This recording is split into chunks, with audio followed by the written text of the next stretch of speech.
Bien, entonces les doy la bienvenida a todos los que están presentes. Esta es la segunda etapa del ciclo que bautizamos como primer ciclo de conferencias online sobre utopía y realidad.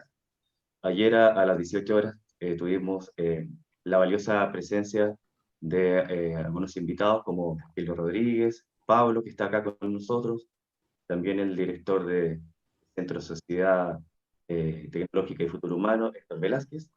Hoy día vamos a proseguir estas charlas con la presentación de María Fernanda Herrera.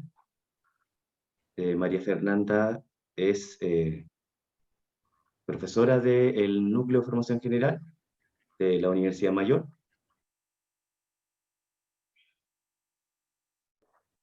Actualmente está terminando un doctorado, ¿cierto?, en Sociología, tiene un magíster en Filosofía y es licenciada en Filosofía también.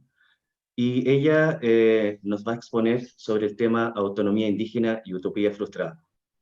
Así que le dejo la palabra para que pueda compartir su...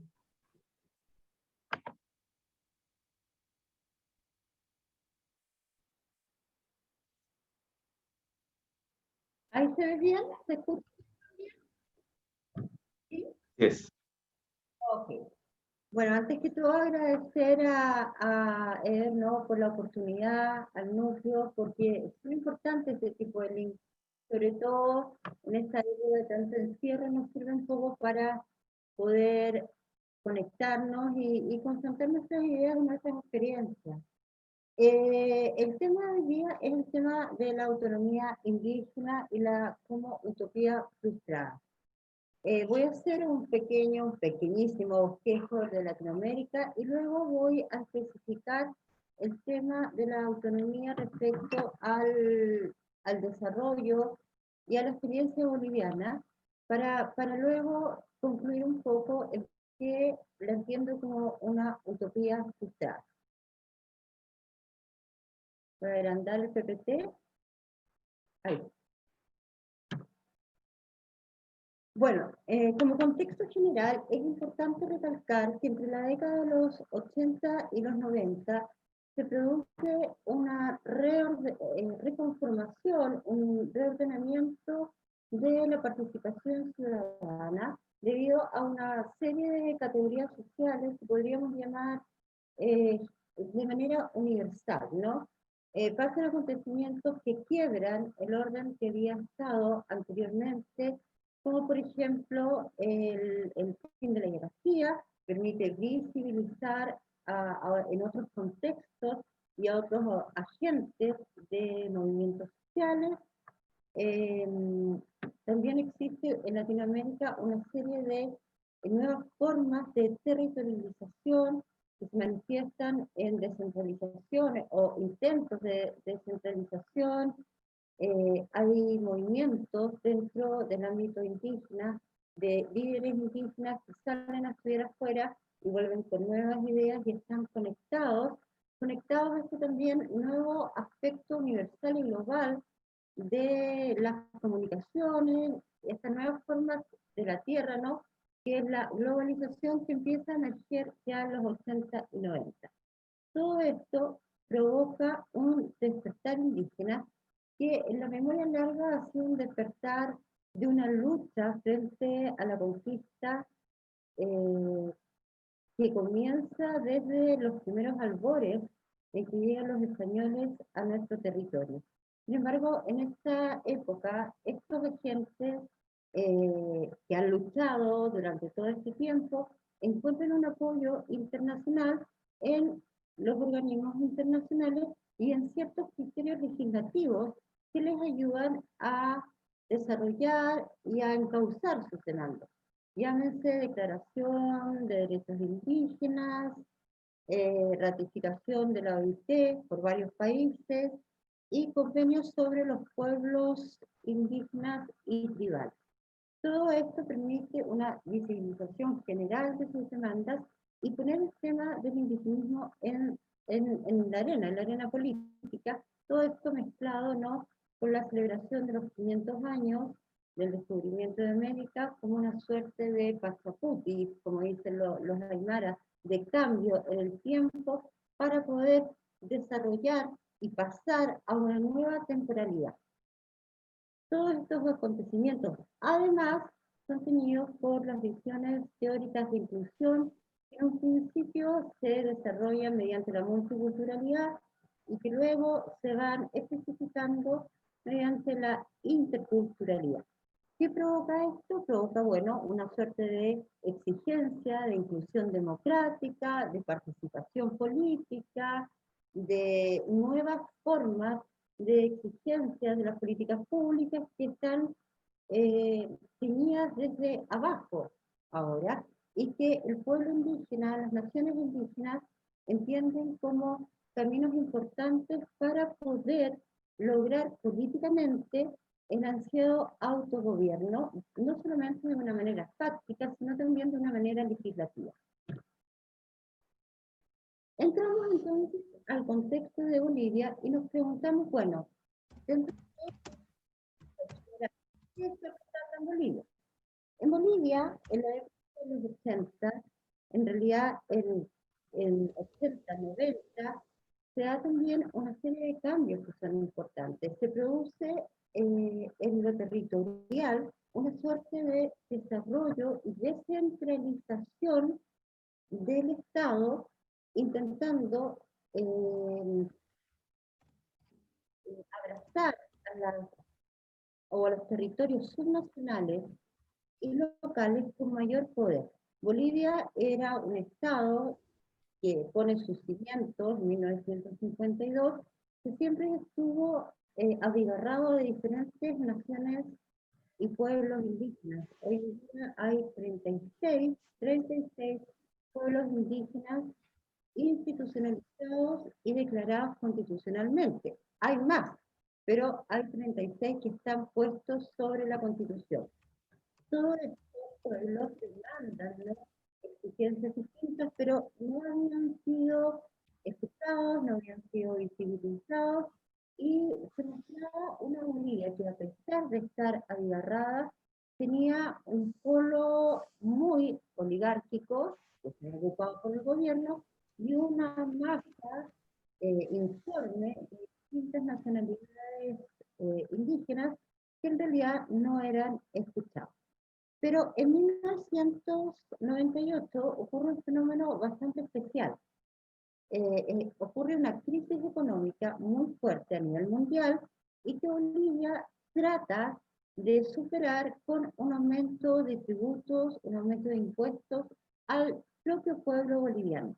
Y hay dos acontecimientos eh, fundamentales, hay muchos más, pero hay dos acontecimientos fundamentales que dan cuenta del ciclo rebelde de Bolivia, que está enmarcado entre el 2000 y el 2005. ¿Cuáles son estos? Uno, el intento de privatizar el agua, que no logra realizarse porque los mismos bolivianos salen a la calle y forman una serie de movimientos sociales y alzamientos colectivos que interponen al gobierno la privatización del agua. Y el otro es el Octubre Negro, que corresponde a la guerra del gas, porque Bolivia quería hacer un gasoducto a través de Chile, pasar por Chile, para poder vender su gas a empresas europeas y norteamericanas.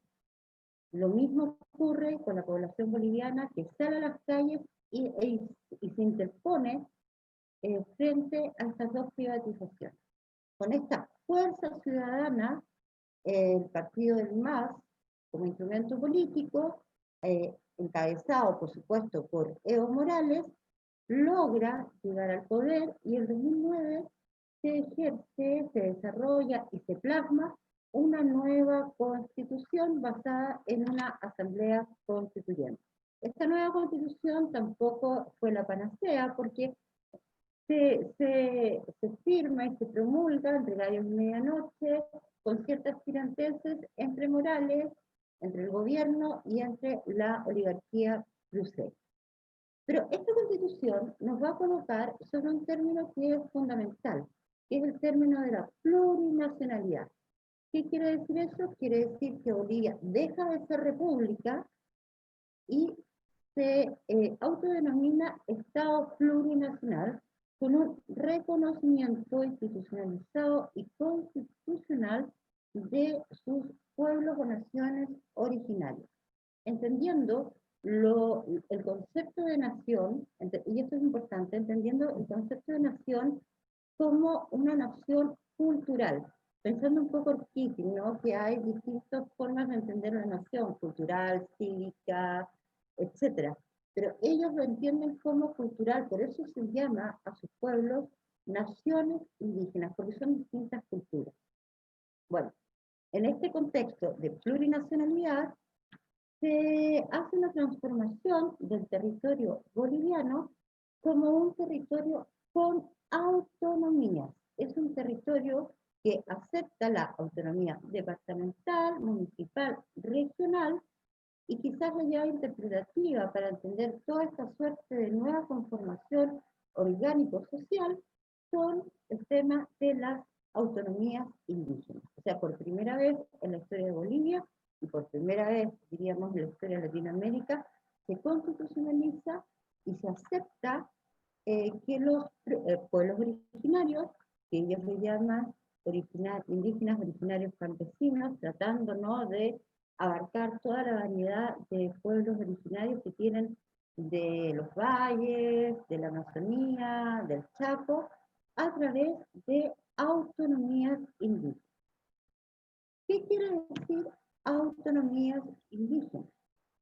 El concepto de autonomía tenemos que entenderlo como un concepto polisémico, y aquí es muy importante hacer esa diferencia, porque cuando el gobierno de Evo Morales habla de autonomías indígenas, está hablando de una suerte de descentralización del poder. Le adjudican mayor poder a los indígenas, a los pueblos originarios, para un autogobierno.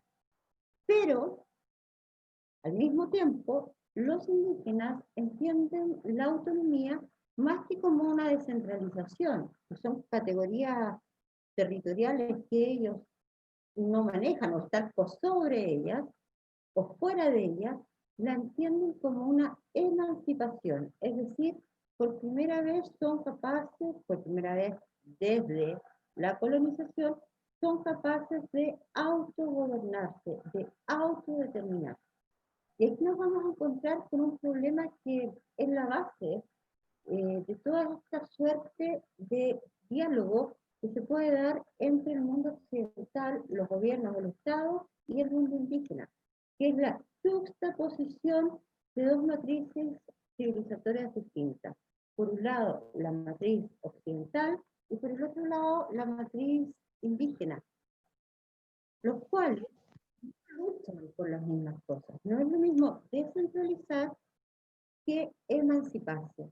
La emancipación tiene un contexto valórico, un contexto de derecho humano, de dignidad. Ahora yo soy capaz institucionalmente, constitucionalmente, de gobernarme, que no es y sobrepasa la mera descentralización. Entonces, esta posición de categorías tiene en sí misma una serie de variables que hay que ver, y me parece en este momento importante recalcar que también nos pueden servir para pensar en los casos de nuestros pueblos originarios en Chile, ¿no? Porque para los indígenas es fundamental el tema del territorio, de su identidad, de su etnia, de su gobierno basado en normas y procedimientos propios, y de su justicia original. Pero para los gobiernos es importante, más que nada, su relación, en el caso de Bolivia, con las ONGs, con los partidos políticos, con los privajes regionales, pensando en el tema boliviano de la región de Santa Cruz, del departamento de Santa Cruz, en el cual se encuentran concentradas las más de las reservas económicas e industriales del país. Entonces, dar autonomía a una serie de pueblos indígenas que están dentro del territorio de Santa Cruz era en cierta forma frenar un poco este avance desarrollista que tenía un departamento que estaba haciendo juego también con el poder del gobierno. Y también tenemos otro punto que es fundamental, el tema de la consulta previa.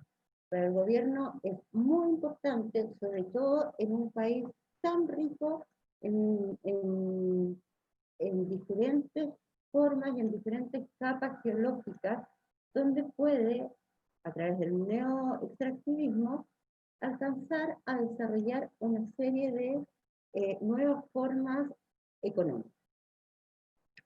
¿Qué ha pasado con las autonomías indígenas? ¿Qué ha pasado entonces con esta juxtaposición de matrices civilizatorias que a primera vista pareciera que en realidad es un gran avance para los indígenas?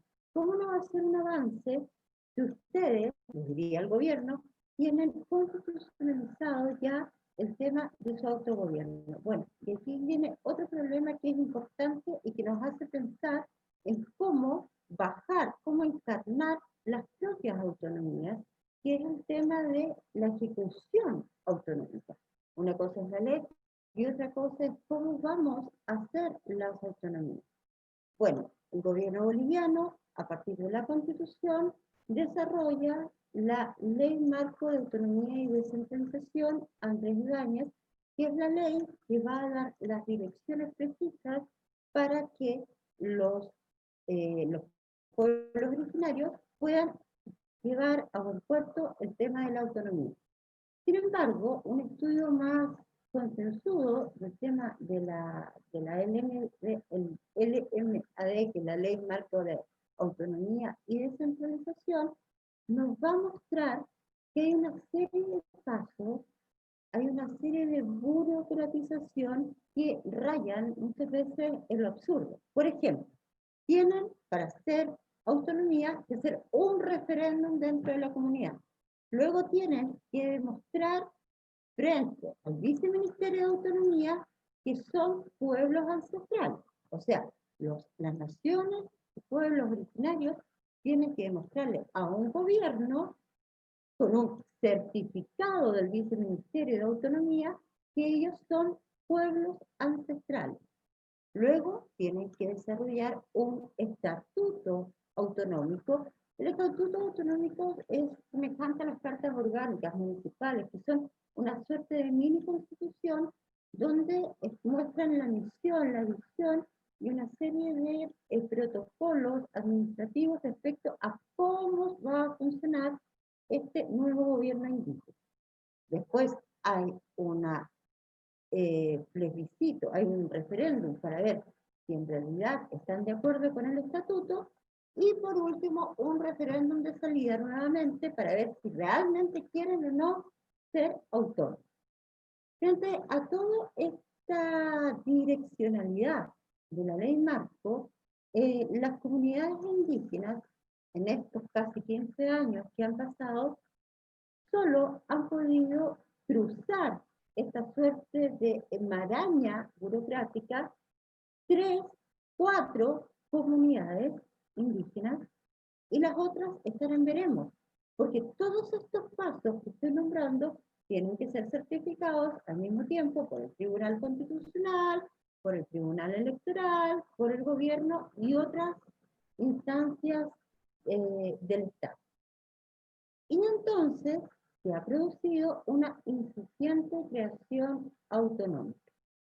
Si nosotros nos damos cuenta, con el discurso que yo acabo de hacer, vamos a percibir que la voluntad autonómica de los indígenas está supeditada al control gubernamental occidental, con ese pensamiento propio de un Estado burocrático, de un Estado de república antiguo, y que no se abre realmente a un concepto de plurinacionalidad. ¿Qué pasa entonces con las autonomías indígenas? Bueno, vamos a decir que hay una, por lo menos en el caso de Bolivia, hay una normatividad excesiva, burocrática, que empana y que al mismo tiempo va poniendo trabas a lo que en el discurso se hace como un triunfo, una explosión una exclamación de participación ciudadana y una democracia intercultural. La normatividad, la propia estructura legal indígena boliviana es una trampa para la autonomía. También podríamos decir que existe una falta de voluntad política. ¿Y por qué hay una falta de voluntad política? Porque el gobierno de Evo Morales, voy a hablar más de Evo Morales, porque este gobierno de transición que hubo, en realidad ha dejado muy de lado todo el tema autonómico. Se desarrolló como un gobierno centralista.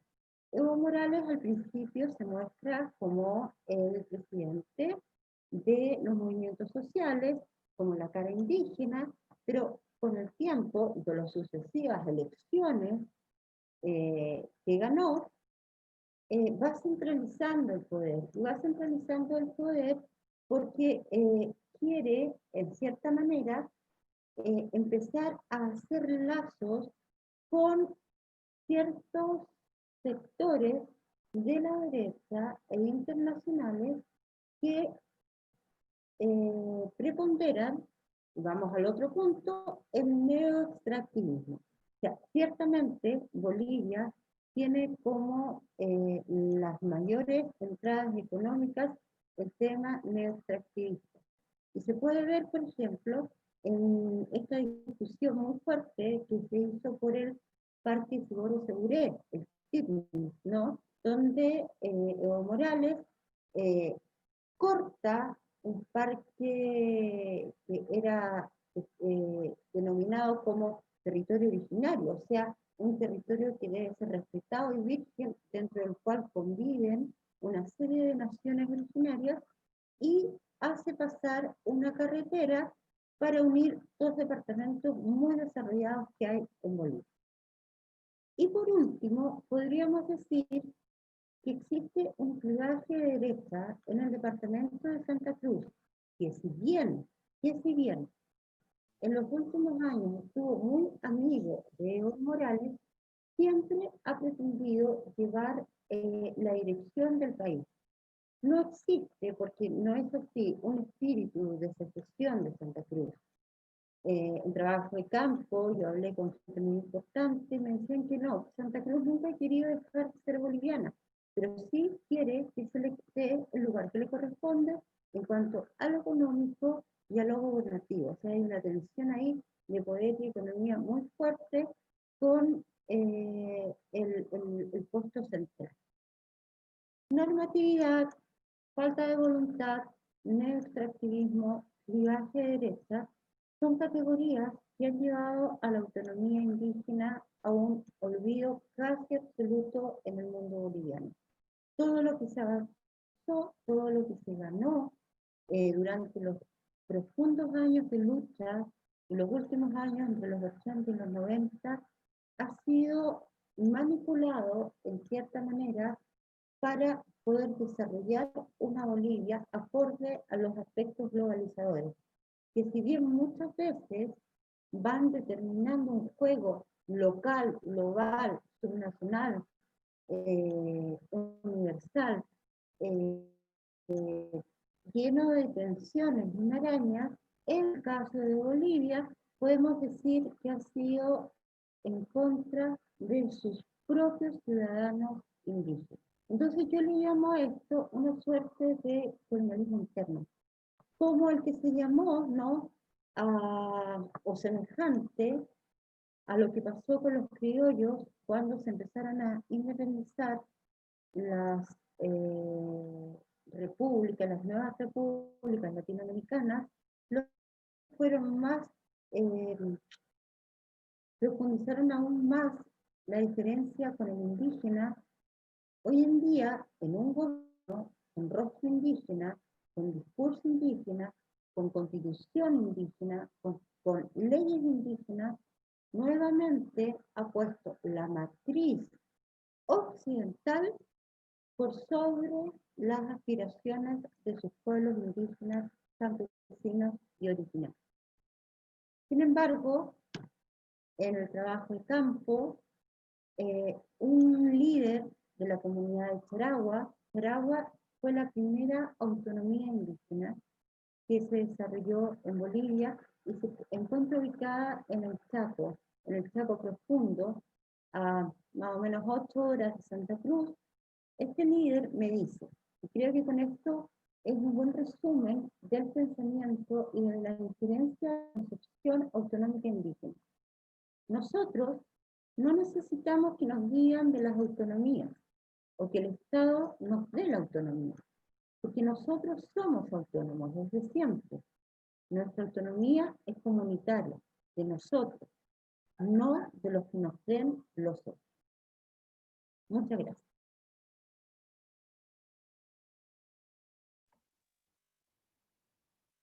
Gracias, María Fernanda. Ahí estás compartiendo la pantalla.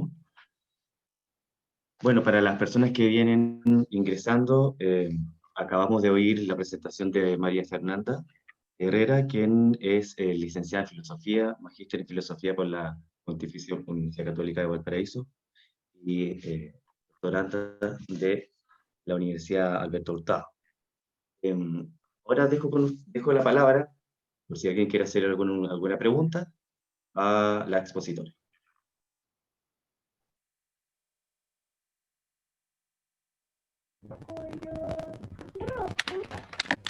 Hola María Fernanda, ¿me escuchas? Sí. Oye, quería agradecerte tu exposición porque me pareció tremendamente importante saber lo que está pasando en Bolivia y bueno, sé que muchas veces pasa por voluntad de informarse, pero tú has hecho un resumen maravilloso. Oye, nosotros estamos viviendo un momento constitucional, bueno, que se está desarrollando bastante interesante, donde seguramente de las cosas que van a aparecer va a ser la autodeterminación y autogobierno también de nuestros pueblos originarios. La pregunta que yo quería hacerte, bueno, sabiendo siempre que en Chile se van a privilegiar los intereses económicos de los grandes grupos capitalistas por sobre los intereses indígenas. Sabiendo eso, igual te lo voy a preguntar. Si te parecería a ti que a lo mejor Chile, si se plantea en una posible nueva constitución como un Estado plurinacional y entra en un proceso de autodeterminación y autogobierno de los pueblos originarios, ¿piensas que puede entrar en un proceso similar al que pasó Bolivia? ¿En qué similitudes y con qué diferencias?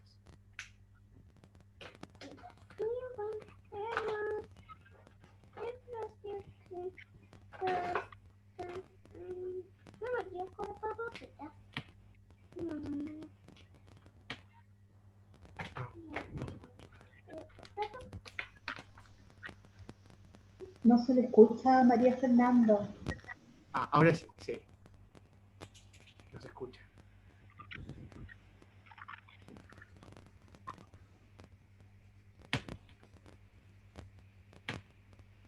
María Fernanda, ¿estás por ahí?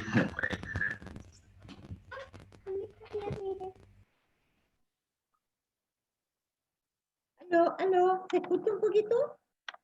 Sí, se había perdido un poco el audio. Ahora sí. La pregunta es una pregunta compleja, porque las situaciones de Bolivia y Chile son distintas. Primero, en cuanto a su ciudadanía, Chile tiene reconocido 9 pueblos originarios dentro de su constitución y Bolivia tiene reconocido 36. El pueblo boliviano, a diferencia de Chile, es un pueblo eminentemente político, eminentemente político. El pueblo maneja conceptos políticos. Siempre, creo que la característica propia de Bolivia, que si bien tiene a partir de 1952, nunca ha sido o siempre ha buscado ser un Estado consolidado. Y eso pasa porque el pueblo boliviano es un pueblo que exige, que es capaz de salir a las calles, que es capaz de hacer piquetes, que es capaz de bajar el Alto de la Paz y parar toda la situación del desarrollo, ¿no? Gubernamental. Nosotros como chilenos hemos aprendido, creo que desde octubre pasado, a exigir políticamente lo que queremos. Estamos en esto, ¿no? En un proceso de participación ciudadana, en un proceso bastante más activo. Pero quizás eh, nuestra historia nos ha hecho acallar mucho y eso ha conllevado a una suerte de falta de política cotidiana. Creo que está despertando ahora. Por otra parte, los procesos de autonomía requieren técnicamente una descentralización súper importante. Por eso yo hablé de la descentralización dentro de los a priori que requería o que requirió el proceso boliviano. Bolivia tuvo una ley que se llamó la Ley de Participación Popular de 1994, que es reconocida como una descentralización no solamente teórica importante, sino participativa.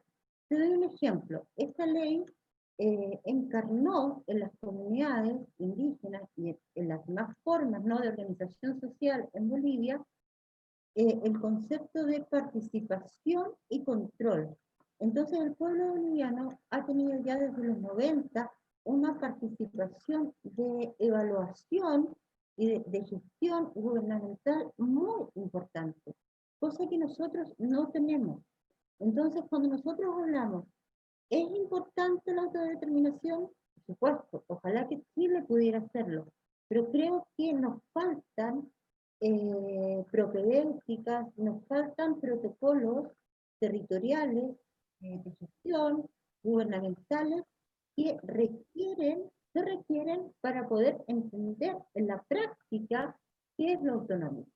Lo autonómico no se aprende de una noche, de un día para otro, porque la participación ciudadana es fundamental para poder llegar a ser autónomos. Ahora, tu pregunta era, ¿crees que es viable? ¿Crees que va a desarrollarse el tema dentro de esta nueva constitución que estamos esperando todos? Yo creo que es fundamental, yo creo que es importante el reconocimiento, pero no ese reconocimiento basado en la tolerancia, ¿no? Esa cosa de ya estás acá y no me queda otra que aceptarte, sino te acepto, entiendo, te escucho y te respeto como eres. Tiene también que ver con el tema de la diversidad. O sea, la autonomía es como la bajada a la interculturalidad, al reconocimiento y a esta nueva forma de ser participativa y diversa que hoy en día los estados tienen que de alguna forma aceptar, porque la forma estática del estado que hemos conocido hasta ahora se ha desmoronado desde las incipientes formas globalizacionales. Ya la globalización nos ha despertado y nos ha puesto en otra forma de entender nuestras organizaciones sociales.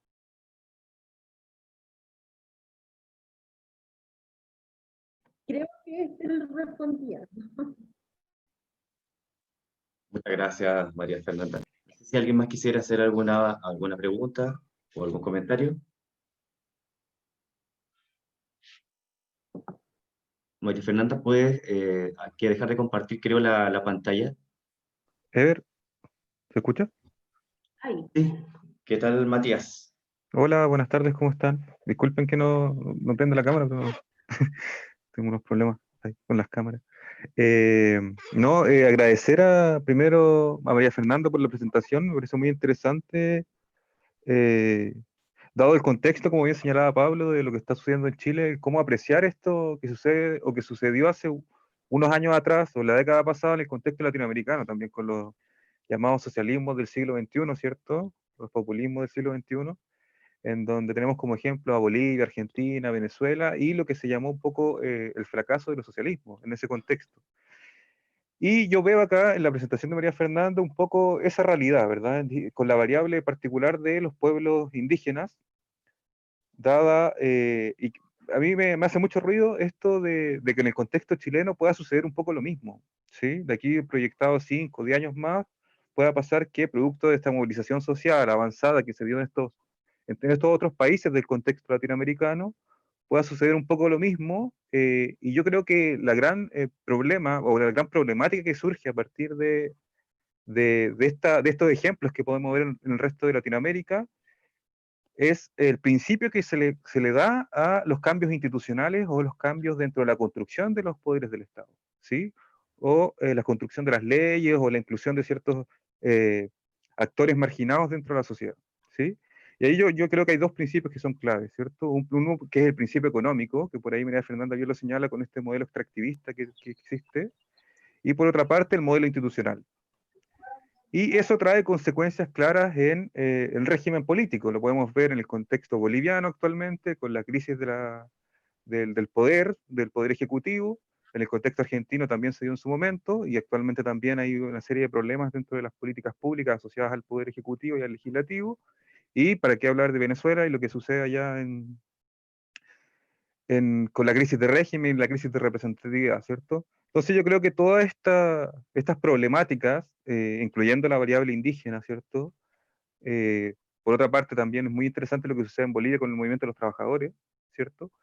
Creo que tienen un punto común, ¿sí? Y sería importante que Chile, o que en Chile de aquí en adelante, la problemática se diera o se discutiera en esa iniciativa, ¿cierto? La iniciativa de cambiar los principios institucionales y cambiar los principios económicos. Creo que es súper importante para generar márgenes o espacios de inclusión de estos sectores marginados y comprender esta nueva sociedad que naturalmente está emergiendo de la propia ciudadanía, y cómo convivir con eso, ¿sí? Ahora, ¿cómo lo ves tú, María Fernanda? Si yo te lo planteo de esa perspectiva, me gustaría saber qué opinas tú frente a esa línea que yo hago la reflexión en cuanto a lo Sí, que tú planteas.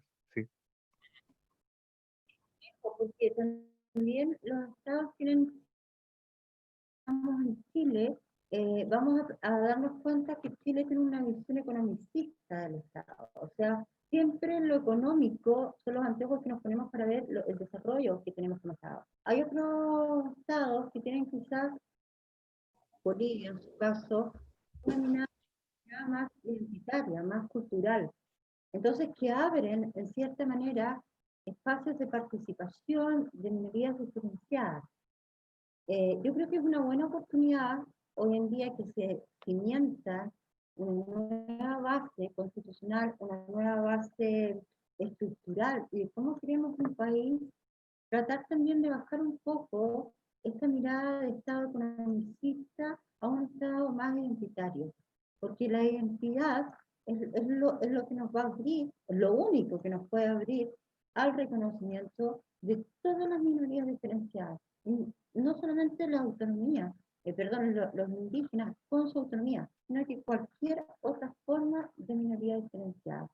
Y nosotros seguimos con la mirada, como dices tú, de desarrollo, de macro cifras. El individuo de a pie va a seguir sufriendo las mismas consecuencias que hemos sufrido hasta ahora. Por eso es una transmutación en el fondo. Es una nueva forma de ver al ser humano.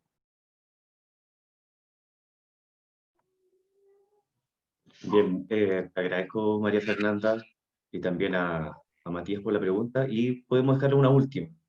¿Alguien quiera? Ahí le están haciendo el dedito a María Fernanda. Bueno, agradezco a la investigación que nos ofreció la profesora María Fernanda y sus reflexiones también sobre este tema que resulta bastante contingente y digno de...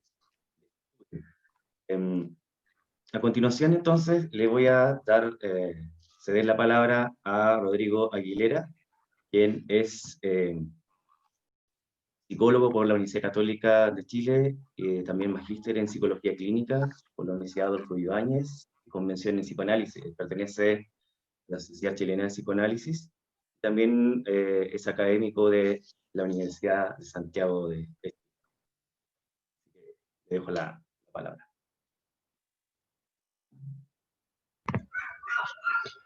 Bien, hola, buena tarde. Confirmo que me escuchen bien primero. Bueno, gracias. Primero, darles la bienvenida. Evidentemente estar un día viernes en una conferencia de esta naturaleza dice algo de ustedes y de todos nosotros también, respecto de nuestro interés por la filosofía, la política, la ciencia, lo humano, lo social. Y desde ahí es un gusto compartir y poder de alguna manera yo intentar introducir una pequeña tesis en relación a la utopía y al capitalismo, y a partir de ahí ojalá poder conversar, que siempre es la parte más interesante. Yo quiero sostener con ustedes un poco la reflexión en torno a la palabra utopía y a su concepto, a su conceptualización utilizada en política, pensando que gran parte de mi reflexión va a tener que ver con la politología.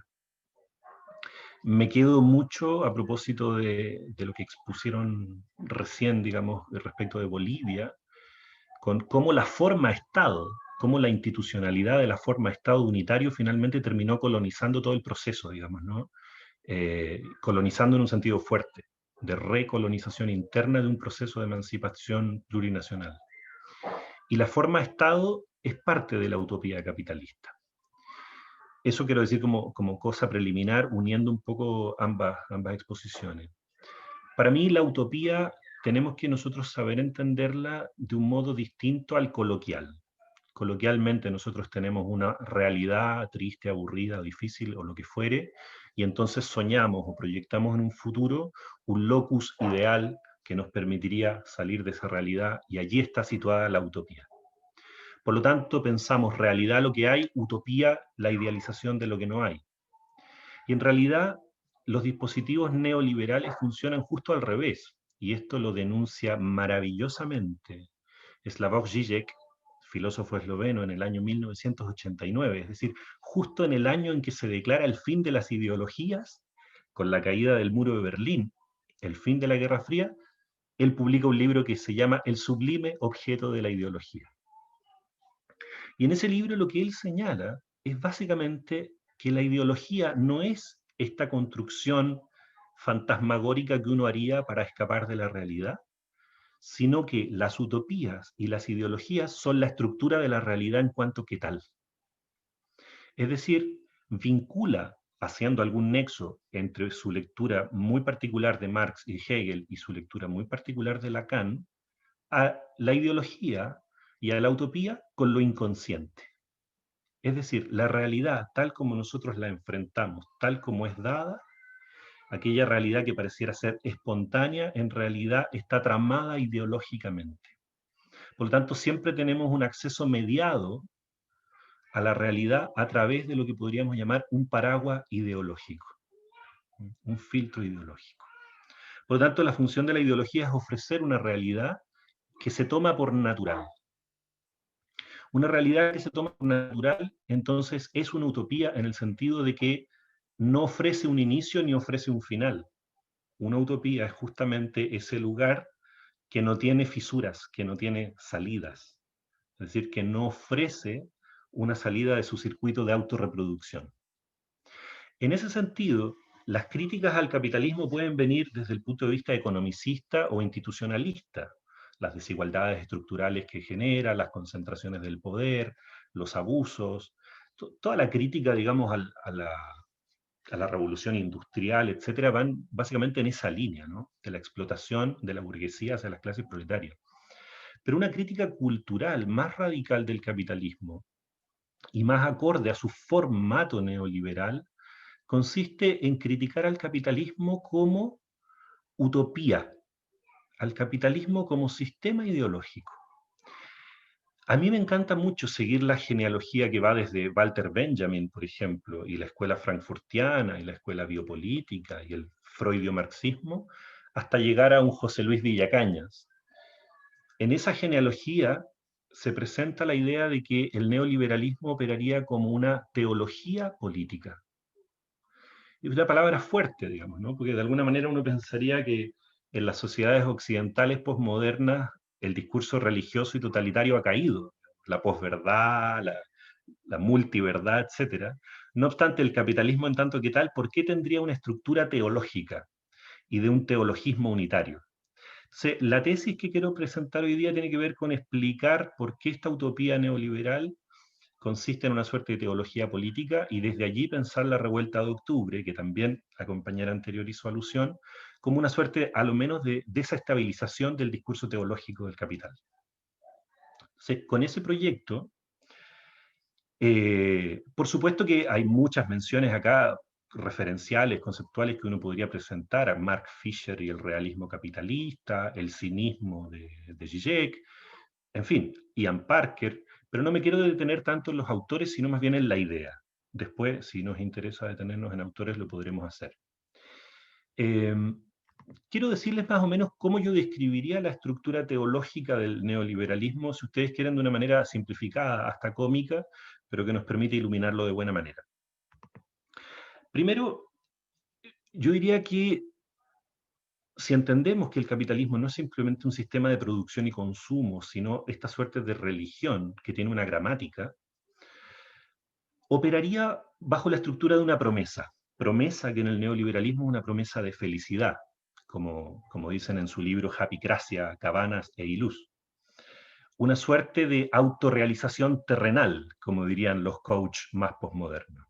¿Sí? Esa estructura gramatical de lo teológico que ofrece una promesa de realización terrenal tiene una estructura gramatical y formal teológica. Su Dios sería el capital, en tanto que tal. Entendiendo el capital no solo como el dinero en términos fácticos, el papel o la moneda, el capital como abstracción absoluta, con efectos en todo ámbito de la vida. O sea, así como Spinoza decía que Dios está en toda la naturaleza, digamos, lo que podríamos decir hoy día con el capitalismo tardío es que el capital ha colonizado naturaleza y cultura y de alguna manera es el Dios como abstracción absoluta. El sistema de medida de toda acción y de toda disposición. La ética de la teología neoliberal es la maximización de la ganancia como sistema amoral y transformacional, una suerte de Frankenstein ético. Es decir, por ejemplo, un capitalista, un emprendedurismo podría decir, si se verifica que es más rentable ser feminista o anticapitalista, entonces lo seremos sin ningún problema. Porque la divinidad instala la maximización de la ganancia, no a través de qué. Por eso el capitalismo es tan capaz de reinventarse una y otra vez con sus movimientos contraculturales, ¿no? La famosa polera con la insignia del Che, una de las más vendidas en todo el mundo, acreditan eso, ¿no? Digamos, ¿no? Que los discursos que vendrían a atacar al capitalismo son fácilmente cooptados por él mismo en esta máquina abstracta. Sus fieles seríamos los consumidores y emprendedores, que es la tipología del sujeto neoliberal, que ustedes saben que no es el ciudadano, sino el consumidor emprendedor. Entregados al goce místico de la explotación meritocrática y la fantasía crediticia, aspiracional. Es decir, una suerte de misticismo de la vida cotidiana extremada en sus recursos. Estar cansado es el superyo, digamos, de la posmodernidad. El que no está cansado es sospechoso. Sus iglesias y parroquias son los centros comerciales, divididos en magnánimos, falocéntricos y en periféricos o robo hormiga. De allí tienen todo el abanico de iglesias y parroquias para asistir. Su cúpula podríamos centrarla en los circuitos transnacionales de especulación financiera. Sus documentos sagrados, privativos de solamente la alta jerarquía eclesiástica, son los datos, los algoritmos. Ustedes saben, la guerra hoy día es por los datos, ¿no? Big Data, Data Science, es un fenómeno, bueno, tremendo. Un amigo me contaba que Facebook y otras plataformas se enteran unos meses antes que tú que estás en crisis de pareja, por ejemplo, ¿no? Por el tipo de páginas que visitas, la cantidad de horas que ves pornografía, etc. Pueden anticipar la conducta de mejor manera que un psicoanalista. Su doctrina está en la forma-estado, como gobernanza pastoral de los cuerpos, en el sentido Foucaultiano de la palabra, ¿no? O sea, la forma-estado como gobernanza pastoral, si ustedes quieren patriarcal de los cuerpos, es su doctrina. Lo que dijo la compañera anterior, ¿no? De que el Estado ha sido economizado. No es que el Estado sea una contracara fuerte política ante los poderes fácticos económicos, sino más bien su cara legítima. La Constitución de 1980 en Chile así lo acredita. Su Biblia está escrita en la estructura redentora del discurso del marketing, circulante de modo omnipresente. Yo hasta me atrevería a decir que la teología política de la transición chilena de los últimos 30 años estuvo vehiculizada precisamente por una promesa de marketing, digamos, ¿no? Que fue la promesa de felicidad. Recuerden ustedes, en 1988, Chile, la alegría ya viene. Bueno, ¿qué viene a ser la revuelta popular, de alguna manera? Que para mí es más que un estallido social. Y hago una división entre estallido social y revuelta popular en el siguiente punto, muy simple, si ustedes quieren. Para mí un estallido social, por supuesto, que es un signo de malestar, es una expresión colectiva de algún punto de fisura, de una demanda insatisfecha, como podría decir Ernesto Laclau. No obstante, el sistema, el flujo del capital o la forma Estado logran absorber por su propia hermenéutica del poder dichas demandas y de alguna manera la colonizan rápidamente, la fagocitan y le dan su forma y le dan su encauce. Y por lo tanto, los estallidos sociales se disuelven al poco andar, se fracturan, se criminalizan, se psicopatologizan, es decir, aparecen todas las gramáticas culpabilizadoras del pueblo como destructivo, violento, etc. O bien el institucionalismo logra absorber la queja, ¿no? Se genera un bono o, en el mejor de los casos, se cambia alguna ley. Pues bien, las revueltas populares, podríamos decirlo así, que son más resistenciales ante las tecnologías afectivas y fácticas del poder. Es decir, subsisten con una autonomía y una rebeldía mayor y tienen sistemas de agrupación y proliferación más grandes que un mero estallido. Es decir, no serían simplemente una queja contra el capitalismo al modo de no me gusta el capitalismo, pero al día siguiente vuelvo a consumir, sino más bien una posición ético-política destituyente del poder. Entonces, ¿qué debiéramos hacer quienes hacemos cierto esfuerzo de lectura de los movimientos sociales hoy día? Primero, no centrarlo simplemente en la descripción del poder, sino en la descripción de la estética, la gramática y la ética de la revuelta como tal. Es decir, nadie estudia la revuelta. Estudiamos cómo el poder responde frente a la misma. No tenemos que cambiar la Constitución, no, los partidos deberían ser más participativos, no tenemos que... Pero de alguna manera la revuelta como tal no es un sujeto dignificado como sujeto político colectivo. Más bien sería una suerte de manifestación pulsional acéfala, como en algún momento dijo Carlos Peña, digamos, ¿no? Pero no tendría dignidad política como sujeto histórico político. Y esa dignidad tiene que ser desde el campo de las ciencias sociales, a mi entender, de vuelta. En todo caso, adheriría a lo que dijo la compañera anterior también respecto de lo que dijo un comunero en Bolivia. Digamos. Nosotros no necesitamos que nos den la dignidad, digamos, el pueblo la soporta en sí misma. Es decir, la autonomía no se ofrece, se sostiene. Esa podría yo decir que es la gran psicología de masas de la revuelta. La psicología de masas de la revuelta es un colectivismo subjetivo destituyente de todas las tecnologías del poder que acabo de señalar. Ahora, los alcances que eso tenga, los imaginarios instituyentes que después vengan, por supuesto que se jugarán en eras más institucionales, como podríamos pensar todo lo que ha ocurrido con el plebiscito y lo que tenemos como proyecto político institucional, pero se juega también en cambios que son de corte cultural, en movimientos que pasan por canales distintos a los del flujo del capital y a los de la forma Estado. Es decir, si tú hoy día hablas con indigenistas, hablas con cualquier vocera de un movimiento feminista, no te dirá que las soluciones a los modos de vida en Chile pasen necesariamente, o al menos no estrictamente, por cambios económicos o cambios institucionales, sino que se requieren de una verdadera revuelta ideo-afectiva en el modo de concebir la sociedad y las prácticas sociales.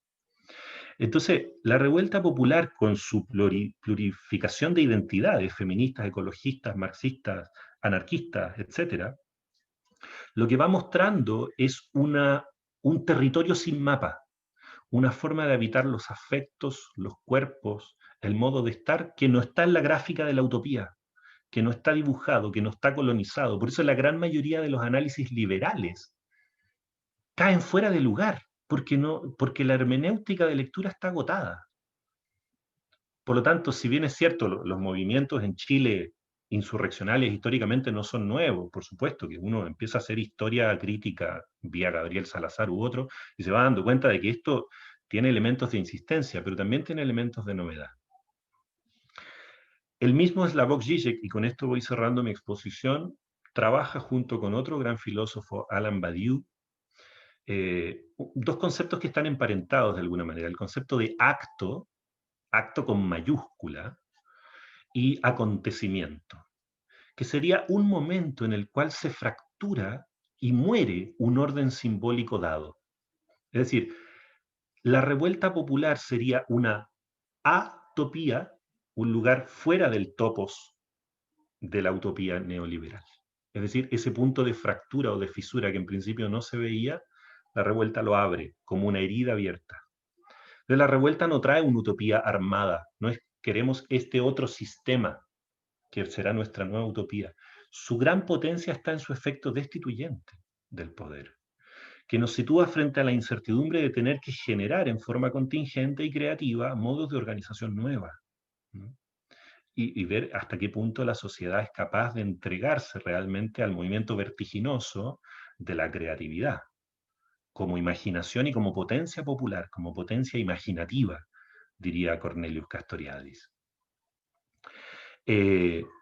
Bueno, para mí entonces este es un momento de ruptura, muerte, pero ante todo es un momento de posibilidad de renacimiento, de generar una gramática distinta para pensar Chile, con cuerpos no sometidos a las claves de lectura de la utopía neoliberal. Bueno, quisiera en otro momento, y si las preguntas así lo meritan, poder dar mayor precisión a aquello que estoy diciendo, pero por efectos del tiempo quiero dejar acá y dejar en 3 puntos suspensivos la idea de qué es lo que en Chile podría renacer o recrearse. Bueno, muchísimas gracias por vuestra atención.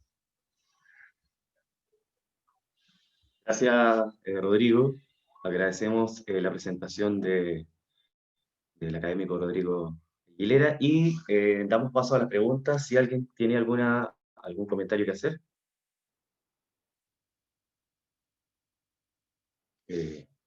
Antonio. Hola, buenas tardes.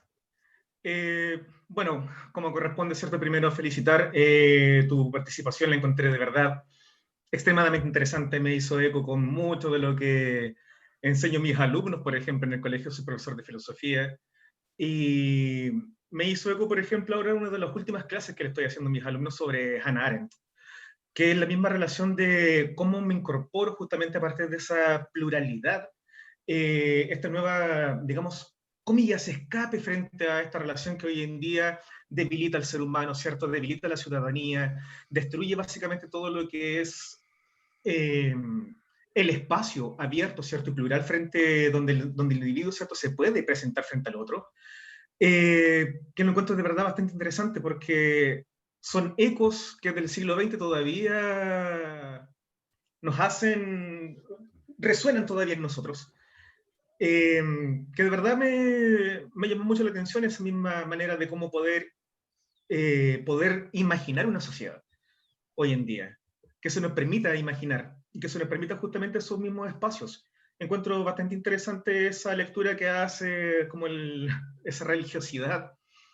Me pareció mucho así como la historia de los anales francesa, tratar de hacer una historia totalmente distinta, la encontré bastante interesante. De verdad, más que hacerte una pregunta directa frente a, sino que puedas ahondar justamente en esa construcción desde abajo, como diría justamente ese tipo de estudio, como desde abajo vamos construyendo, ¿cierto? Más que las respuestas del poder, como bien dijiste, ¿cierto? Frente a eso, como tratar de poner el parche, ¿cierto? A la herida, sino que construir desde abajo. ¿Cómo lo verías tú ese sentido? De verdad, vuelvo a decir, muy interesante. Sí. Muchísimas gracias por tu comentario y por la mención de Hannah Arendt, que es una autora maravillosa. Y por lo demás muy vigente, ¿no? A pesar de estar en otros contextos de lectura, me parecen autoras... Es decir, han reaparecido también en estos últimos tiempos autores que se suponían superados, digamos, ¿no? Toda la clave marxista incluso ha reaparecido como una clave de lectura, no única, por supuesto, pero han reverdecido teorías críticas, y eso me parece tremendamente valioso. Yo fíjate que con tu comentario me surge decir algo que estoy muy de acuerdo con un amigo y colega argentino que se llama Emiliano Exposto, que él plantea que habría que repolitizar el inconsciente. Y me explico. Muchas veces la teoría clásica de dominación y subordinación o explotación capitalista era la burguesía explota económicamente a las clases proletarias y a las clases medias vía, ¿qué cosa? La infraestructura económica. ¿Quiénes son los dueños de los medios de producción? Fijan la renta, extraen la plusvalía de los cuerpos de los trabajadores. Esa era la crítica. En el dispositivo cultural, como superestructura ideológica, se le llama falsa conciencia a la asimilación de las clases medias y populares de la ideología de la burguesía. O sea, la pregunta clásica de por qué de alguna manera en las clases populares se habría apoyado por ejemplo, al nacionalsocialismo, o por qué en clases populares o un negro en Estados Unidos votaría por Trump, ¿no? Esa pregunta, digamos, es una pregunta no económica, sino ideológica, cultural. Entonces, la idea más fuerte acá, y que yo adhiero a esta tesis, es que no se trataría solo de falsa conciencia y de falta de ilustración. Es decir, tú puedes ser un perfecto crítico del capitalismo, puedes ser un perfecto ilustrado anticapitalista, no obstante gozar inconscientemente con el capitalismo. Eso es lo que Zizek llama el goce cínico del intelectual anticapitalista, ¿no? Que finalmente se transforma en un nuevo nicho de mercado simplemente, ¿no? Publico mis papers, vendo mis libros, el fin del capitalismo, pero en la medida que no se acabe, puesto que eso es lo que me asegura de alguna manera un circuito, digamos, narcisístico en torno a... Entonces sería una crítica como del adolescente que cree que porque va a una tienda underground, perdón, a comprarse una polera, digamos, como rajada, es anticapitalista, digamos, cuando en realidad es un nicho de mercado absolutamente necesario. Entonces, esa falsa transgresión requiere que nosotros repoliticemos ya no la conciencia, la ilustración, sino lo inconsciente mismo. Es decir, que lo inconsciente, la corporalidad, el modo de vivir la vida, de sentirla, de habitarla, de hacer lazo social con otros, de encontrar reconocimiento, esté tramada por una lógica que no responda a la forma Estado, que es colonizadora, patriarcal, etc., y que no responda a la forma del capital. Y es allí donde yo encuentro en la estética del comunitarismo, en el indigenismo, en las formas y prácticas que traen los movimientos feministas, elementos muy primarios que repolitizan ese campo de lo inconsciente y que generan, por lo tanto, modos de hacer lazo social que son distintos. Y eso sí que desestabiliza el poder. Porque eso va generando prácticas rizomáticas en la sociedad que ya después las tecnologías verticales no logran cooptar del todo, que no logran transformarla en una urna, que no logran, ninguna de las tecnologías logra cooptarlas del todo. Entonces, de esto se trata, desmontar la ideología. Incluso Zizek, con esto cierro mi respuesta, decía, por ejemplo, un ejemplo que es muy chistoso, pero es muy cierto. Nadie cree en el viejo pascuero, pero todos hacemos el ritual el 24 de la noche del viejo pascuero. Eso es creencia en un sentido radical. No significa que nadie crea para que todos crean. O sea, nadie cree en el capitalismo, pero todos operamos capitalistamente. O sea, eso es ideología en un sentido radical, es la praxis social. O sea, el modo de destituirla es desde la praxis y es desde el inconsciente. Y eso implica corporalidades, territorios, otras formas de entender lo político, no solamente como democracia representativa, sino como movimientos barriales de base, digamos, ¿no? Y en eso adhiero mucho a lo que comentaste, Antonio. Espero que mi asociación libre caótica te sirva de algo como respuesta. No, absolutamente, absolutamente. De hecho, con eso hasta me acordé del último hombre cristiano. Estamos cantando lo mismo por lo mismo nomás. El más decadente de todos. Sí, claro, y que es la lógica de la revolución tradicional, ¿no? Desmontar un amo para poner otro, digamos, ¿no? Sí. No, excelente, de verdad, muchas gracias. Revolución sin revolución de la subjetividad, sabemos que es destituir un amo por otro, y a veces más sádico que el anterior. O sea, los socialismos reales, por ejemplo, nos muestran algo de esa gramática. Bueno, gracias. Agradecemos la pregunta de Antonio, que aparece como Félix, a Rodrigo también. Y no sé, ¿alguien pregunta? Yo tengo una pregunta. A buen tiempo. Miguel y después Pablo. Ya. Sí, se escucha, Miguel. Yo, Sí, yo igual primero suscribir a los múltiples agradecimientos de esta instancia. La verdad es que ha sido bastante enriquecedora. Yo soy muy ignorante en psicoanálisis y indigenismo, entonces siempre se agradece. La pregunta es para Rodrigo, que respecto de la dignificación del sujeto político colectivo que tú hablas. Yo la verdad es que tengo un problema, no con el concepto de sí, lo cual me parece muy acertado, el- y quiero que me corrobore si mi visión es institucionalista finalmente. O sea, estoy cayendo en, el, en la dicotomía de ser estudiante de Derecho, pero el tema es que finalmente los cambios políticos que se hacen en los países son mediante las instituciones, son mediante las leyes. Entonces, nosotros podemos crear una nueva conciencia, una nueva dignidad, y en eso estoy totalmente de acuerdo con que fue finalmente un golpe cultural, uno de los mayores logros del estallido social. Problema, y quizá esta pregunta sea media irrespondible, la verdad, es que los personajes que están llevando a cabo esta institucionalización de los proyectos del estallido social o los contraproyectos del estallido social, que se vieron evidenciados en el 20% del rechazo. Son personajes o actores políticos que son paradójicamente una consecuencia de todo el proceso de transición. Ahí tenemos arquetipos del inconsciente colectivo, como diría lo poco que sé del psiquiatra Jung, como Pamela Giles o José Antonio Cast, que son una dicotomía París-Agamenón finalmente. Entonces, ¿cuál es el problema de finalmente delegar la responsabilidad de los que estuvimos marchando o protestando de toda esta dignificación del nuevo sujeto político colectivo en finalmente políticos que son consecuencia del mismo ideal neoliberal? Esa es mi pregunta, finalmente. Bueno, Miguel, muchas gracias. ¿Lo que tienes atrás es un chelo, Miguel? Un contrabajo, un contrabajo. Ah, es un contrabajo más grande. Sí. Ah, perfecto, maravilloso. Bueno, me interesó porque no todo es política. Bueno, a ver, yo creo que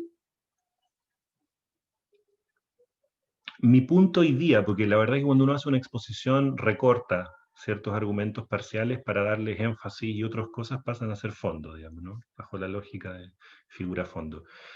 Yo no desconozco ni desmerezco que el institucionalismo y las instituciones y la forma Estado no tengan que atestiguar un cambio cultural. Es decir, un cambio cultural va de alguna manera a requerir cambios en el modo de hacer institución. Es decir, para mí la muerte simbólica y fáctica de la institucionalidad de Pinochet, que es la forma Estado aseguradora del neoliberalismo cultural, es un hito en sí mismo. Que la forma de la democracia representativa y la modalidad de elección de constituyentes y todo esto pueda hacer que se elija el mismo modelo que se pretendía sepultar bajo una forma o mascarada democrática, que es uno de los riesgos posibles, por los cuales, no sé, un Joaquín Lavín podría haber votado a prueba, por ejemplo. Por supuesto que es un riesgo del institucionalismo, porque ningún institucionalismo ni ningún representante es leal al campo social, ¿no?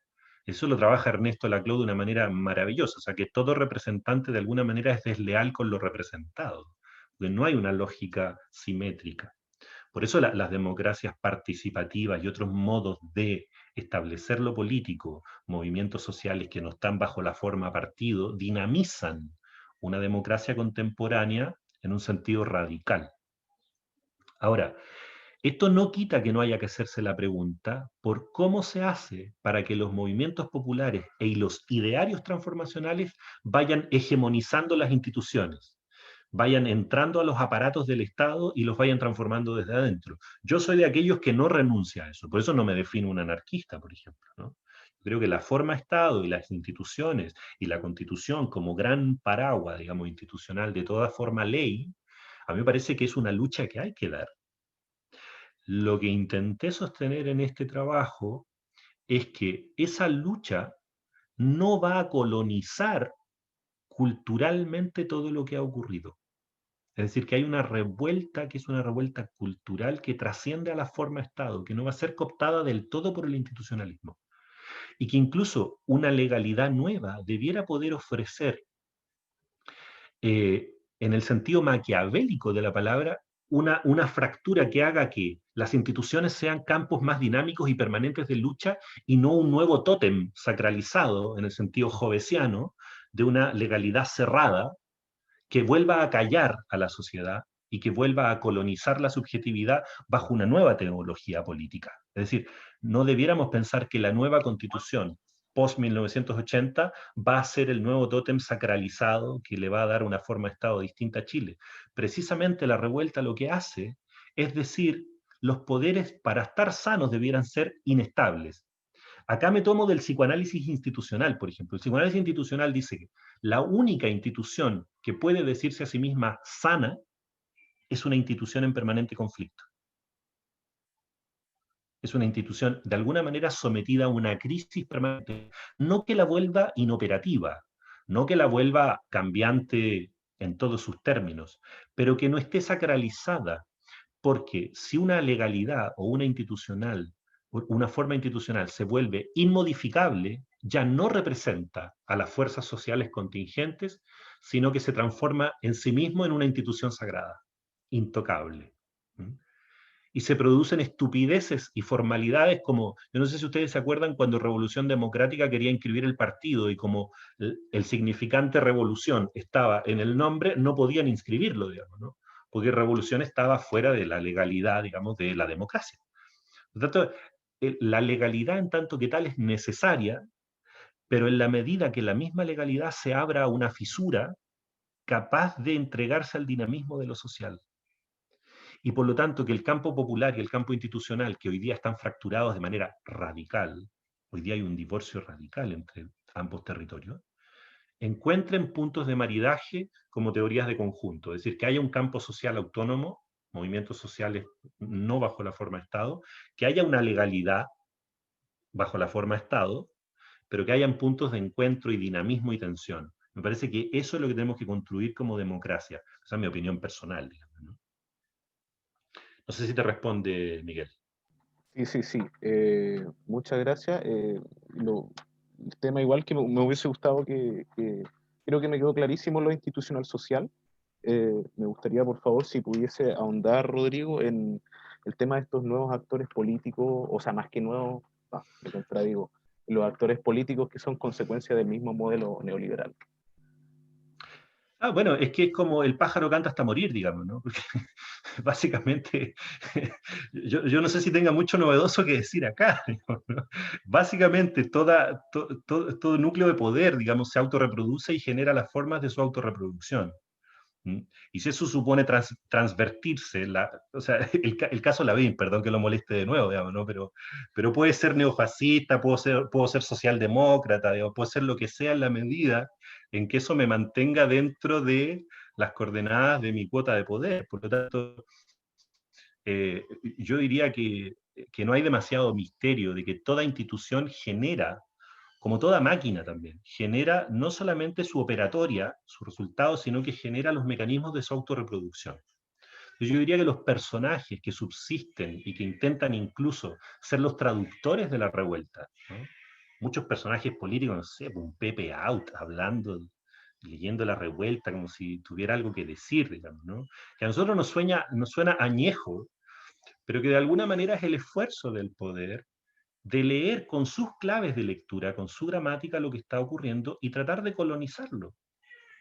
Colonizarlo en este caso significa básicamente perder lo menos posible. Entonces, para mí eso no es un misterio. Lo que me interesa es ver qué se hace para destituir esos territorios. No tanto el enigma de por qué eso se produce, porque la historia misma nos enseña que eso se produce. Se produce por múltiples razones, la gran mayoría sociológica. La psicológica, estrictamente tal, es el narcisismo, sin lugar a dudas, y el amor por el poder. Gracias. Muchas gracias, Rodrigo. Y lo último, aguante derecho Usach. Sería todo. Perfecto. Saludos para allá. Bueno, Muchas gracias, Miguel, Rodrigo.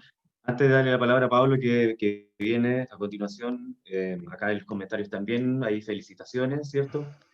Ela dice, excelente conversatorio, felicito a Rodrigo, muy claro, da que pensar, da para pensar. JL Acevedo dice, muy valioso, tremendo aporte, dice Raquel, y la apología teológica que hace del neoliberalismo excelente, Rodrigo, y así sucesivamente. Bueno, le damos la palabra entonces Gracias. a Pablo. Hola Rodrigo, ¿me escuchas? Sí, te escuchamos. Oye, gracias por tu exposición, muy interesante. Mira, yo quería hacerte una pregunta al respecto de pensar la gramática de la revuelta. Me parece que trajiste a colación a Zizek súper oportunamente porque él intenta pensar la ideología integrando el inconsciente también, desde un punto de vista freudiano-lacaniano, ¿no? Y entonces, lo que planteaba un poco Lacan es que la gramática del inconsciente se estructuraba en función de la metáfora y la sinécdoque. Yo soy profesor de lenguaje, entonces esto de pensar la metáfora y la sinécdoque en el inconsciente me pareció muy interesante cuando estudié el psicoanálisis y cuando vi que Zizek lo proyectaba sobre la sociedad me parecía interesante. Entonces, lo que veía en la metáfora y la sinécdoque, ¿cierto?, eran movimientos de condensación y desplazamiento. Para intentar, Freud quería ver cómo era la gramática del sueño. Según él, el inconsciente se estructuraba como una gramática. Entonces, la pregunta que yo tenía al respecto de pensar la gramática de la revuelta, si tú estabas pensando en una gramática en términos de las reglas de la combinación de las acciones materiales de la revuelta, o bien estabas pensando en pensar una gramática de la revuelta que mostrara, como mostraba Freud o Lacan, esta gramática del inconsciente simbólico de la revuelta, ¿cierto? Entendiendo movimientos de condensación y desplazamiento. Te quería preguntar a qué te referías con gramática de la revuelta y cómo pensarla. Esa es mi pregunta. Gracias, Pablo. Bueno, tremendo tema el que traes. Efectivamente, la gramática, la estructura, digamos, ¿no?, del pensamiento onírico freudiano, que es la condensación y el desplazamiento como proceso primario de lo inconsciente, que leído en clave lingüística, efectivamente tiene que ver con la condensación y el desplazamiento con la metáfora, tú le llamaste sinecto, que yo lo conozco por metonimia, pero ahí podremos de alguna manera puntualizar eso. De alguna manera van mostrando que la lengua no es simplemente una herramienta con la cual hacer cosas o decir enunciados que ya preexisten, sino que la subjetividad misma está fundada en la estructura de la lengua. Y desde allí, entonces, lo inconsciente, dirá Lacan, está estructurado como un lenguaje. ¿Cómo pensar una gramática de la revuelta estructurada por un lenguaje distinto que la estructura gramatical del capital o la forma de Estado? Esa es mi pregunta. Si se puede responder bajo tradiciones politológicas freudianas o lacanianas, creo que sí, hasta el punto en el cual chocamos con el complejo de Edipo. Ahí se nos va la mierda el argumento. Perdón la palabra mierda, pero bueno, una palabra digna igual. Porque lo inconsciente familiarista freudio-lacaniano, el inconsciente que remite a una cierta forma de estructura simbólica, que en último término es heteropatriarcal, sin lugar a dudas tampoco ofrece una subjetividad descolonizada. Entonces, allí yo recojo algunos elementos de, por supuesto, la politología lacaniana, donde están autores que mencioné hoy día. Ian Parker, donde está Zizek, donde está Laclau, donde está el mismo Althusser. No obstante, también me gusta para pensar una estética y una gramática de la revuelta popular otras tradiciones críticas, como podría ser, por ejemplo, el esquizoanálisis de Gilles Deleuze y Félix Guattari, que de alguna manera hacen una oda a la proliferación caótica, rizomática, que se encuentra en la naturaleza, que básicamente es un modo, que dicho en otros términos, como por ejemplo en Roberto Espósito, como una biopolítica creativa, como una biopolítica imaginativa, como una biopolítica que surge de la contingencia pura. Por lo tanto, uno podría pensar que quizás no es que cambie la estructura formal del lenguaje, no obstante, la relación que tiene el sujeto con el objeto de su deseo sí puede verse trastocada por una revuelta. Porque pensemos que el discurso afectivo del marketing, que yo decía que es uno de los elementos de la teología neoliberal, ofrece objetos para colmar la falta. El consumismo está basado en la gramática de la falta y de la promesa. No obstante, las lógicas de asociatividad, comunitarismo y goces que se empiezan a dar en torno a eso ofrecen una gramática distinta. No es consumo, es consumación de encuentros. Y eso lleva a otra estética, lleva a otra temporalidad, lleva a otro territorio, que te confieso, Pablo, son terrenos que si yo tuviera una respuesta cabal y cerrada, tú tendrías que sospechar de mí seriamente, digamos, ¿no? Porque por supuesto que son ámbitos de investigación gigantes, son ámbitos que no están cerrados, me contradiciría diciendo que la hermenéutica del poder está agotada en su forma de lectura, diciendo, bueno, yo tengo una lista, digamos, ¿no? Pero no obstante, creo que en mi esfuerzo como psicoanalista interesado en temas politológicos está precisamente en investigar cuáles son los giros gramaticales de la revuelta. Y no solo de la revuelta, sino del giro cultural que eso pueda implicar. Bueno, hay ejemplos de más bajada, digamos, ¿no? Todo lo que nos ha traído, por ejemplo, la idea de, qué sé yo, años atrás un psicoanalista venía a una persona y le decía, es mujer, por ejemplo, y le decía, bueno, estoy preocupada por el amor, y bueno, ¿y cómo se llama él? Le decía el analista. No se llama él, es Claudia. Ah, chucha, disculpa, ¿no? O sea, cómo la gramática heteronormada, por ejemplo, estaba hasta en la pregunta más básica, que se tomaba por natural. Yo creo que hay muchas cosas que hoy día no se toman por natural, que se entiende que hay un construccionismo ahí ideológico y que están en crisis. Y sobre todo en las generaciones jóvenes. Entonces creo que ahí se está dando un magma, una proliferación creativa que yo me atrevería a cartografiar simplemente un poco, pero no a suturar en su sentido, porque creo que no es posible, o al menos no es posible aún. Eso te podría comentar, Pablo. Bien, muchas gracias, Pablo. Agradezco a Rodrigo por las interesantes reflexiones que ha llevado a cabo. También les quiero agradecer a todos ustedes que están en este momento conectados. Nunca pensé cuando pensamos en organizar en el núcleo esta actividad, que iba a caer justo en una fecha donde están hay partidos de fútbol. Entonces, eh, le agradezco el hecho de que hayan podido entrar acá a reflexionar, y también a los que estuvieron ayer, a los expositores, a nombre del Núcleo de Formación General, que pertenece a la Facultad de Estudios Interdisciplinarios. Damos entonces por cerrada esta presentación. Esperamos el próximo año también hacer la convocatoria, y para que cualquiera de ustedes puedan enviar sus resúmenes, que así fue como se llevó a cabo todo esto. Perdón, Ever, perdón que te interrumpa, Ever, que creo que Matías se quedó con la frustración de decir algo, si no me equivoco. ¿Sí? No sé si es posible, Ever, darle el espacio. Sí, por supuesto. ¿Sí? Bueno, que alcancé a leer su corporalidad. Genial, gracias. La gramática. Genial. La gramática, sí. Genial, Gracias, genial. y gracias, Bueno. gracias, Ever. Perdón que te haya interrumpido.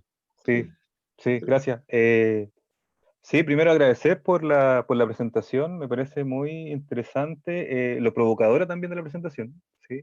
Que de ahí me voy a tomar yo un poquito ciertas cosas para poder hacer el comentario que quería hacer.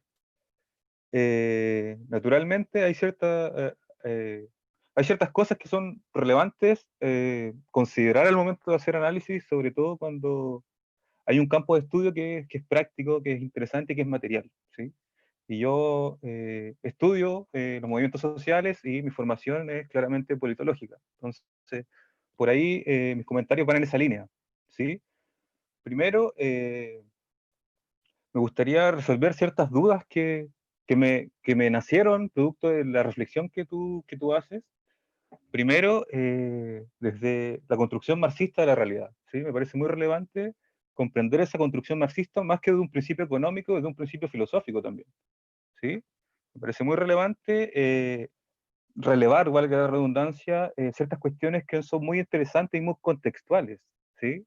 Por ahí Fukuyama, como bien tú decías, en los 90 planteó el fin de la historia, pero después escribió otro artículo que se dio cuenta que naturalmente no era el fin de la historia, ¿verdad?